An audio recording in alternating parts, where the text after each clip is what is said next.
아파트 층간 소음 문제, 살인 같은 중범죄로까지 이어진 게 한두 번이 아닌데요.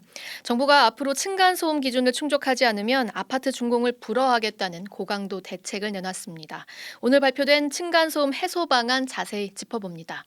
자, 송경식 기자, 오늘 나온 해소 방안의 이 골자 어떻게 됩니까?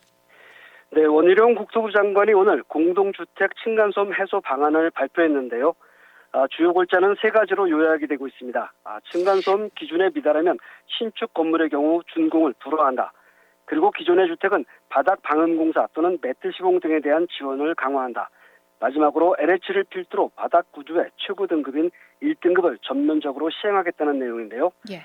먼저 그 신축 공동주택 건설 관련 대책인데요. 신축 시 소음 기준에 미달하면 준공을 불허하기로 했습니다. 건설사가 소음 기준을 충족할 때까지 보완 시공을 하도록 의무화하고 기준을 충족하는 경우에만 준공을 승인해주겠다는 그런 대책인데요. 원희룡 장관의 발표 내용 직접 들어보시겠습니다.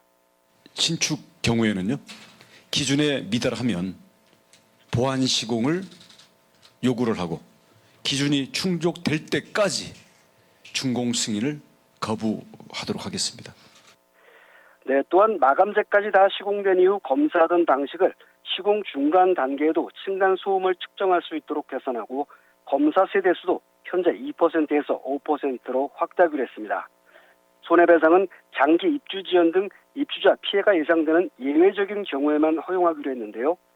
이 경우 입주 지연에 따른 지체 보상금과 금융비용은 건설사가 부담하도록 했습니다. 특히 임차인과 장내 매수인 등의 피해 예방을 위해서 검사 결과를 공개하도록 했습니다. 네, 신축 주택의 경우 이런 대책들이 나왔는데, 그러니까 기존 주택, 구축에서의 소음 문제도 굉장히 크지 않습니까? 네. 이 부분에 대한 대책은 어떻게 나왔습니까? 네, 기존 주택에 대해서는 현재 진행 중인 방음 매트, 바닥 방음 보강 공사 등 보강 지원을 강화하기로 했습니다. 현재 융자 사업을 재정 보조와 병행하도록 전환하고 융자 사업도 지원 금액은 늘리고 이율은 완화해 나간다는 그런 계획입니다.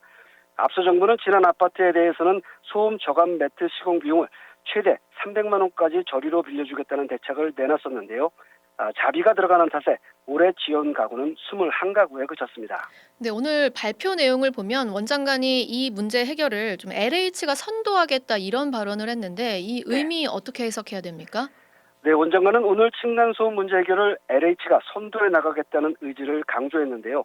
오는 2025년부터 LH의 모든 공공주택에 대해서 층간소음 1등급 기준인 37데시벨 이하로 설계, 공급하겠다는 내용입니다.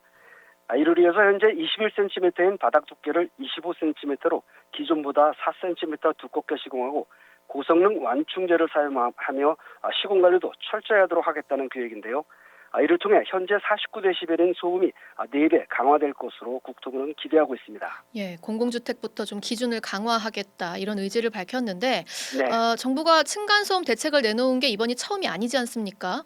그렇죠. 네. 근데 기존 대책은 좀 부족했던 건가요? 왜 추가 대책이 나왔을까요?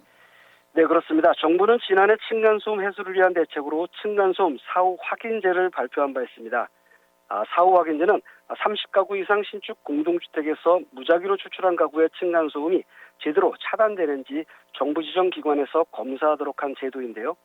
검사 결과가 49데시벨인 기준을 충족하지 못하면 시공업체의 보완 시공이나 손해배상을 권고할 수 있도록 한 것이 주요 내용입니다. 하지만 이를 보완하는 조치가 권고사항에 불과해 보완 시공을 하지 않더라도 강제할 수단이 없었다는 게 한계로 지적돼 왔었는데요. 이에 정부가 그 미비점을 보완하고자 기준 미달 시 준공 승인 불허라는 고강도 대책을 들고 나온 것입니다. 권고 사항을 좀 의무화 조치로 좀 바꿨는데 네. 당장 건설사들은 비용 증가를 우려할 수밖에 없을 것 같습니다. 이게 전체적인 건설 공기에는 좀 어떤 영향을 미치게 될까요? 네, 이 부분은 건설사의 규모에 따라 조금 나뉘는 것 같습니다. 일군 건설사의 경우는 층간소음 최상위 기준에 맞춰서 시공을 해왔기 때문에 부담은 되겠지만 그 강도는 그리 크지 않을 것으로 업계는 보고 있고요. 예. 다만 최소한의 기준만 적용했던 건설사의 경우는 건설비 상승은 불가피할 것으로 예상이 되고 있습니다. 관련해서 원희룡 장관은 이런 우려를 일축했는데요. 직접 들어보시겠습니다. 그동안 인증된 제품을 가지고 제대로 시공을 해온 회사라고 한다면 비용이나 공기에 추가 부담은 없다라는 게 저희들의 판단이고 저희들의 입장입니다. 원장관은 한 발 더 나아가서 비용이 더 올라가거나 공기가 더 늘어난다면 그동안 이 부분을 위한 시공을 공기 속에서 빼먹거나 아니면 비용을 실제로 제대로 투입 안 하고 빼돌렸다는 얘기가 될 수 있겠다고 지적을 하게 됐습니다. 네, 벌써 층간소음으로 고통 겪고 계신 분들도 꽤 계실 텐데 오늘 나온 대책은 뭐 바로 적용이 됩니까? 언제부터 시행이 될까요? 네, 그렇지는 못합니다. 국토부가 오늘 층간소음 해소 방안을 발표했지만 당장 시행되기는 어려울 것으로 보이는데요. 먼저 신축 주택에 대한 중공 금지 부분은 주택법 개정이 필요한 사안인데요. 당장 내년 4월 총선을 앞두고 있어서 법안 제출과 논의는 내년 6월 임기를 시작하는 22대 국회에서 이루어질 것으로 보입니다. 기축 주택에 대한 보강 지원은 예산 당국과 협의만 하면 되지만 현실적으로 올해 예산 반영은 어려워져서 내년이나 가능할 것으로 보이고요. LH 관련 바닥구조 1등급 전면 시행 부분만 선도 사업으로 내년부터 추진될 것으로 보입니다. 네, 여기까지 듣죠. 손경식 기자였습니다. 오늘 하루 뉴스 맥락 정다운의 뉴스톡이면 됩니다. 유튜브 노컷 채널 알림 설정하시면 매일 오후 5시 30분 실시간 참여하실 수 있습니다.